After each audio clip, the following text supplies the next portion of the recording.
Hello everyone, welcome back to another one-on-one with Clay County History. My name is Tess Thomas, the media representative for Clay County Historical and Arts Council.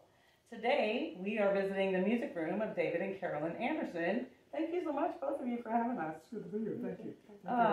I wanted to let you guys know that David and Carolyn were both several generations into Clay County, and so we're going to start with you, David, if you can tell us how fifth generation for Clay County, and then even before that in Buncombe, yes? Yes. Could you tell us a story about that? I'd love to. I have two patriot ancestors, Revolutionary War soldiers. My third great-grandfather, his name was Lazarus Anderson, came to Clay County about 1840, soon after the removal of the Cherokee. He settled in the Bethenboro section of Shooting Creek, local vernacular. Wow. And so we've been in the county ever since that time. Of course, back in those days, it was all Cherokee County. Cherokee County is, Clay County was severed from Cherokee County about 1860, I believe. I had heard your son Michael mention that. Could you tell me what happened there? Why did they sever him? Well, it was severed. I don't know exactly what month, but it was severed in 1860, but the beginning of the American Civil War. So they didn't, when the war started, they didn't have any law, no judiciary, so it was just like the wild frontier. So the Clay County was actually formed after the closing of the American Civil War. I see. That's really interesting. So what was your great-grandfather's name? My great-grandfather's name was James Washington Anderson. He was the son of Lazarus Anderson, and he evidently was too old to serve in the American Civil War. And then down the line, my grandfather was born 1872, and he was evidently born in a period of time when there was no wars taking place. And his name? His name was James Buchanan Anderson. James Buchanan. Mm-hmm. That sounds like the president, right? Oh, it was. Okay, so was he named after the president? Well, he was named after, I assume, a president. We had a long list of Washington, Jameses and Washington. Nice. So my great-grandfather was James Washington, and my grandfather's name was James Buchanan. Okay. I have two patriot ancestors. I'm a member of the Sons of the American Revolution. If you are a male and you can prove lineage to an American patriot, that is one who served in the American Revolution, you can become a member of the Sons of the American Revolution. And I have two of those. One of them was James Anderson Sr. The other one was Martin Maney. Both of these men were Irish immigrants. Martin Maney came to this country in around 1760, 65, to a plantation in Virginia. And the gentleman who owned the plantation was the brother-in-law to George Washington. Wow. After they served in the American Revolution, the men obviously didn't know each other at the time. But Martin Maney served with George Washington at Valley Forge, and I am a member of the descendants of the Patriots of Valley Forge. That is amazing. So it's all documented. Oh, that's awesome. These men, one came from Virginia, Martin Maney came from Virginia, James Anderson, we think, came into New Jersey. But over years after the Revolution, they both migrated down into North Carolina, over into Jonesboro, Tennessee. At that time, Jonesboro, Tennessee is the oldest town in Tennessee. At that time, it was North Carolina. Really? North Carolina went from the Atlantic Ocean to the Mississippi River. I never knew that. Mm-hmm. Oh my gosh. So Martin Maney served after the Revolution. he served as a soldier, frontier soldier, in the area over in what is now Jonesboro, Tennessee. James Anderson, a little before that time, moved over into the old Buncombe County. Old Buncombe at one time covered most of western North Carolina. But those men intermarried and ultimately migrated into Clay County, what is now Clay County. And the Andersons, most of the Andersons in Clay County, and most of the Maneys in Clay County are all descendants from those two patriot ancestors. Wow. There's a website that it is called, what, Carolyn? Blind Pig in the Acorn. And there's an article that I wrote some years ago. It's entitled Parallel Lives of Two American Patriots. And it gives a story of Martin Maney and James Anderson Sr. as they made their journeys from Ireland to the colonies, to Virginia, New Jersey, down into Clay County. And so most of the Andersons and most of the Maneys are to some degree of kinship. That is amazing. And we have been, as was stated earlier, we've been in the Clay County area now for about 175 years. That's fantastic. Since about 1840. Thank you so much for sharing that. That's amazing. So, And then your father's name? my father's name was Klein Anderson. Okay. And then how many siblings do you have? I have 4 sisters and 2 brothers. Yes, the families were much bigger then, right? I think both of my parents would have had 7 altogether. Those were big families back then. Mm-hmm. So, of you and your siblings, did anyone serve in our military? Yes, actually there was 3 men in my family. My oldest brother was Kenneth Anderson. He served during the Korean War. Then my next brother, William, he served during the Vietnam era. He wasn't active in any combat. And I served from 1960 to 1964. I was in the Navy. The other 2 were in the Army. I really appreciate your service, and I know that a lot of our audience has veterans in it, and so thank you for sharing that part. Let's go a little bit to your personal background. You are still a licensed general contractor, and you are a retired real estate appraiser, correct? That's correct. Can you tell us a little bit about that as far as Clay County goes? Well, Carol and I lived in the Atlanta area for about 8 years, soon after I got out of the Navy in '64.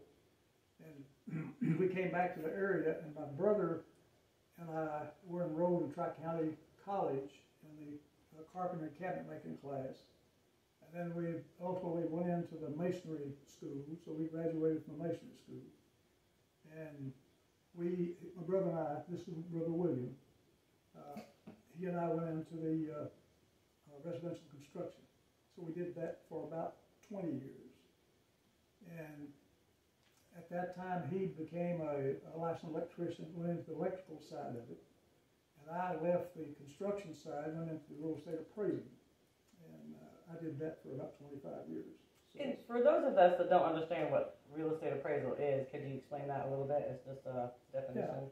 Yeah. Appraiser is essentially is an arm, as you would assume, of the real estate industry.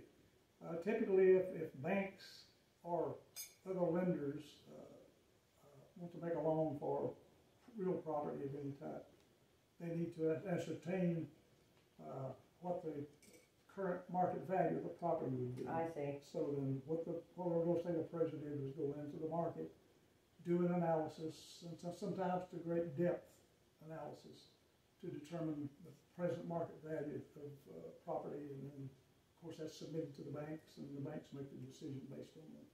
So I would imagine that could get very in-depth. You have to literally check all the bones of the buildings and the land. Primarily, you have to do a pretty close inspection of the entire property. the structures, whatever structures might be. And then, of course, he did inspections or appraisals of raw land. Essentially the same process. Tell us a little bit about this room we're sitting in with all these instruments. I'm just looking around and seeing a lot of music potential in here. Well, we call this Studio 2. Studio 2. Right. She has a studio in the next building over where she does her artwork and wood carving. And I've been involved in music for most of my life, really. And over the years, I've been involved in several little groups. And nowadays, mostly just friends come in and we sit and make music and talk about the neighbors. So wonderful. And so, do you guys play all these instruments? I've seen guitars, and I think I saw a clarinet or a flute or something over there, and keyboards, microphones, and. Well, actually, there's a pedal steel guitar. Oh, that would be nice to hear. And we have some regular electric guitars and some acoustic guitars and fiddle. I've been playing fiddle mostly the last few years. But do you play anything, Carolyn? No, I just listen. I sing, but I'm not proficient in any. I know a little piano and I know a little bit of bass guitar, but I'm basically brought up singing with our family. But thank you so much for sharing all this with us, you guys. well, I really appreciate your time. well, thank you so much for asking us. We were happy And to do please don't hesitate if you know anyone of your friends or other relatives that would like to do one of these interviews. Please don't hesitate and share my contact information with them. We'll do that. Can we swap over here to Miss Carolyn a little bit so I can hear about your third generation in Clay County? Is that correct? That's third generation. And tell us a little bit about how your family got to Clay County. Well, my grandfather and grandmother were born, I guess, in Macon County, and they lived in Macon County till, I don't know, till 1925, and they moved to Clay County in 2 wagons across the mountain. Wow. Tusquity Mountain. Oh, that's amazing. It took them 2 days, and my grandpa, DeWitt Clinton was his name, DeWitt Clinton. DeWitt. Mm-hmm. And he bought 100 acres at Warren, and they had 7 boys and 5 girls. Oh my gracious. That's even bigger than your husband's family. Amazing. I can't even think about how to cook for that many kids. That's amazing. And I understand that you retired from Clay County Schools. I did. I worked 21 years. Were you teaching what? Kindergarten and special ed, and I worked as secretary in the superintendent's office for a while. That's amazing. And do y'all have children? We have 2 sons. And I know one of them is Michael And Jeffrey. and Jeffrey. And are they both in Clay County also? Michael lives, but Jeffrey lives in Connecticut. Ooh, that's even colder than what we're having right now. I understand that you also teach wood carving at John C. Campbell Folk School. We do. Both of you do? No. A friend of mine and I do on Thursday nights. Would you like to mention your friend's name? His name is Richard Carter.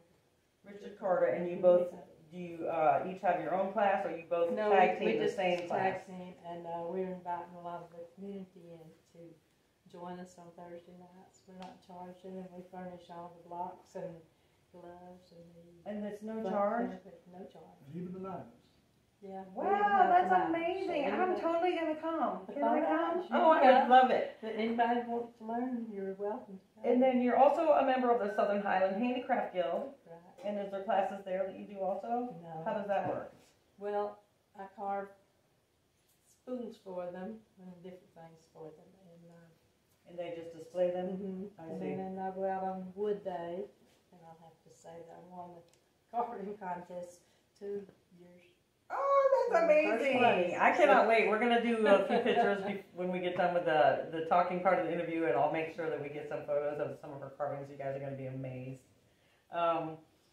So let's talk about, I understand you guys have previously been members or board members of the Clay County Historical Arts Council. I was at one time. Yes. And is that how we ended up with the Gideon Laney photos? Tell us about that. Yes.